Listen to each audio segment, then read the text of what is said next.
और उस यात्रा के दौरान जगह जगह तमाम प्रकार की स्थितियों, जो लोग कभी लखनऊ से बाहर नहीं गए, बड़े बड़े महानगरों से बाहर नहीं गए,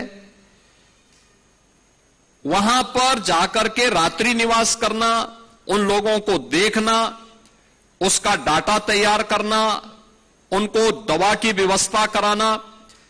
और यह कार्यक्रम अनवरत तब भी चलता रहा जब वैश्विक महामारी कोरोना 19 ने पूरी दुनिया को अपनी चपेट में लिया था। तब भी ये यात्रा अनवरत रूप से इस क्षेत्र में चलती रही और स्वास्थ्य के प्रति जागरूकता पैदा करती रही। याद करिए, ये वही क्षेत्र है जिसमें इंसेफ्लाइटिस से हजारों मौतें होती थी। इंसेफ्लाइटिस का कारण दो थे, एक गंदगी और दूसरा स्वास्थ्य के प्रति जागरूक न होना। यात्रा ने स्वास्थ्य के प्रति जागरूक उन्हें बनाया कि भाई एक तो साफ और सुथरा वातावरण रखो, साफ सफाई रखो, स्नान करो,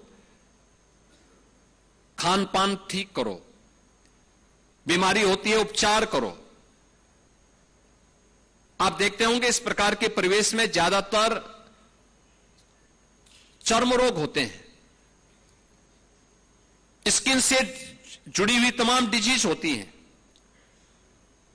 पौष्टिक आहार न मिलने के कारण ट्यूबरक्लोसिस की समस्याएं होती हैं। खान पान बहुत बार सही न होने के कारण बहुत सारी ऐसी विकृतियां आती हैं जिसका समय पे उपचार न होने पर वो असाध्य होती है।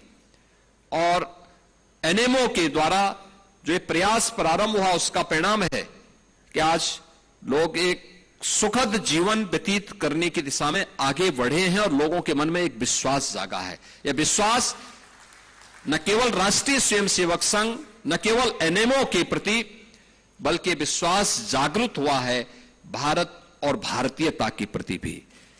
क्योंकि इसी उद्देश्य से इस ऑर्गेनाइजेशन ने इस पूरे कार्यक्रम को आगे बढ़ाया और इसलिए आज जो सम्मान समारोह यहां पे हो रहा है, वे सभी पदाधिकारी, वे सभी स्वयंसेवक जो इस यात्रा के साथ जुड़े हैं, अभिनंदन के अधिकारी हैं।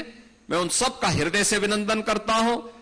आदरणीय दत्ता जी का हृदय से स्वागत करता हूं कि उन्होंने समय निकाल करके इस यात्रा के बारे में, जो भारत नेपाल के सीमावर्ती क्षेत्र में दोनों ओर के लोगों के मन में एक विश्वास जागृत करने का माध्यम भी बनी है, स्वास्थ्य के प्रति उन्हें आरोग्यता, उत्तम आरोग्यता प्रदान करने का आधार भी बनी है और उनके बीच में संवाद के माध्यम से हम वहां की समस्याओं का समाधान का माध्यम भी बनी है।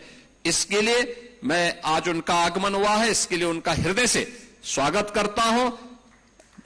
एनएमओ और के सभी पदाधिकारियों को, सेवा न्यास से जुड़े हुए सभी पदाधिकारियों को हृदय से धन्यवाद देता हूं कि उनकी यात्रा निरंतर जारी रहनी चाहिए। और ये सचमुच यात्रा स्मरण कराती है कि इसी प्रकार की यात्राओं के माध्यम से उस समय धार्मिक जन जागरण की आवश्यकता थी, वह काम जगत गुरु शंकराचार्य ने किया था। आज भारत नेपाल सीमा पर एनएमओ और गुरु गोरखनाथ सेवा न्यास के माध्यम से, इस यात्रा के माध्यम से स्वास्थ्य सुविधाओं के प्रति और अन्य कार्यक्रमों के प्रति लोगों को, वहां के स्थानीय नागरिकों को जागरूक करके भारत की मुख्य धारा के साथ जोड़ने का प्रयास एक अभिनंदनीय प्रयास है। मैं इसके लिए उन सभी पदाधिकारी और स्वयंसेवकों का हृदय से अभिनंदन करता हूं, उनके प्रति अपनी शुभकामना व्यक्त करता हूं और विश्वास करता हूं कि एनएमओ और सेवा न्यास अपनी यात्रा को इसी प्रकार से जारी रहेगा। आप सबके प्रति मेरी शुभकामनाएं हैं। धन्यवाद। जय हिंद।